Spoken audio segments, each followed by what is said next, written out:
پرون د شپې زه ځي د تلمه په ګاډي کې نه په اشاره کې ودرېدم یو پښتون اوبه خرڅولې سپین ږیری خو سم سپین ږیری ما هغه ته اواز وکړو راغی ما پسې نه ما ورله سره رقم ورکړو نو ما ته یې ویې دا اوبه په یو ریال دي ما یې نه د ځان سره کښېږده بیا داسې ما ته کتو ما یو ځه ما لا شیشه بره کړې نه وه د لاسونه یې دقه ځي کې اوچت کړو کعبې په رب د قسم وخورم چې دې موقف چې زه څومره متاثره کړی یم او څومره په ما کې جذبه پیدا کړې وه دې سپین ګیري په دې ډکه اشاره کې ګاډي ټول ولاړو لاسونه اوچت کړو وی الله دې په هغه ځای کې په کار راوله به کوم ځای کې چې د ضرورت بیا ډېر راشي دا دغه سپین ګیري دعا وه په دې مبارکو شپو کې وی الله دې په هغه ځای کې په کار راوله به کوم ځای کې چې به ورته ته ضرورت لرې وی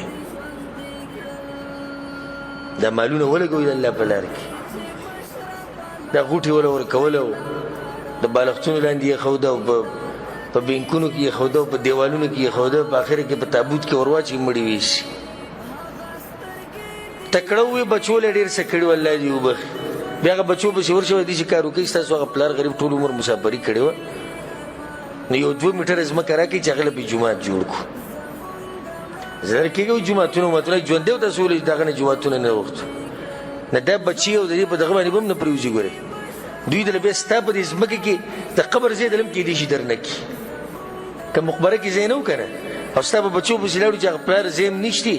نو یو 2 میټره ځای راکړي چې خښې کړو خښولو ته به دې هم پرې نه دي موږ باندې ځان له ځمکه تنګه ده دومره رونه وي دومره د اوس پکې را دې خښوي چې ته ګزارې کوي کندې دا خوا نو مال اوس تا سره شتي طاقت د سره شتي هوش او حواس کې نو دا مال اوس ولګوي اوس یې د لګولو وخت دی